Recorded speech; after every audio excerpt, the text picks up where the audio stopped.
Zamahari. Ese rero ko turwaye ntabwo ndwaza. Ariko se wakojeje ibirenge. Ikibazo rero murandushya muri n'abantu b'abagabo. Ubu ngubu ntabwo mwajya mureka ngakora indi mirimo nagiye no kuba. Basa muri cyari. Nazanwa n'iki se ubu ngubu umuntu ngana nkawe mwiriye kujya. Uza abanyeshuri twiga. Oya nari nzajya mbikora. Urimo kongera. Nese ndakuoza.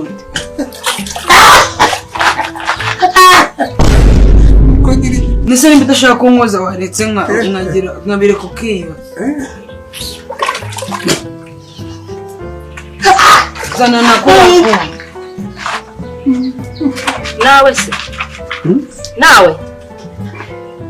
Uri guseka nkaho uri gufata ari hehe? Uri gushinyika ufata hehe? Uze ntabwo muntu wanyuze utanguze mu birenge urimo kunyuza murangiza ukadi akanyire gito.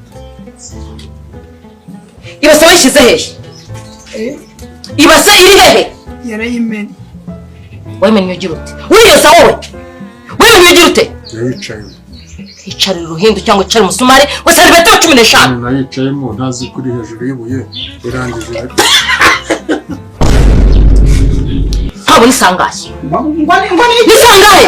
Wani iki cyamenetse?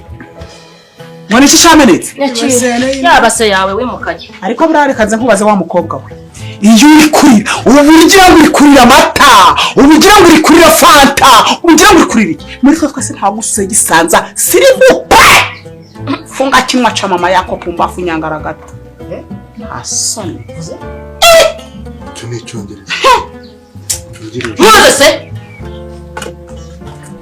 Buri sangahe? Ariko ubu tukwinyira kubaza koma. Wa mukarabye umworoheje. Bikira mari utarasoma nguca. Urukogeze umuntu mu nkono man. Ariko ngeje umuntu mu nkono. Ibasera menetse. Mbara wa mukobwa we. Mbabare zitaka gufunga. Mbabare mubwire ko anatara agatobero. Nakunyuza. Suwe weto. Nibone yakeye. Sigire gwarari. Gire gwarari. Nyamukambye warangije kumukarabya. Wende oyana kuki wemeye kwa gusiga? Nde. Kuki wemeye kwa nyamukambwa gusiga? Ntago arabyo. Nyamukambye. Mva ko ntawejeje. Mbambeze. Aho tamusize mu cyomba. Harajya.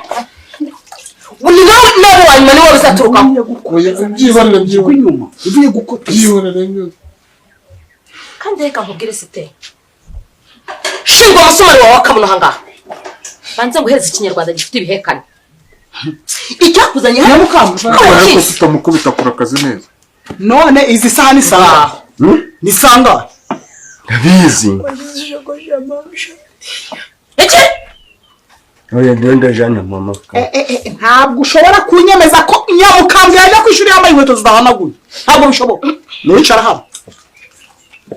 Sako ni inkweto zitabucyuri he? Ndakubaza zitabucyuri he? Mwiriwe. Waje kwitura ngano kwanda. Mwiriwe. Yego. Ndebe hano kwimana. Ubwo se nabuzongera kuvuga ngo tubanyureho.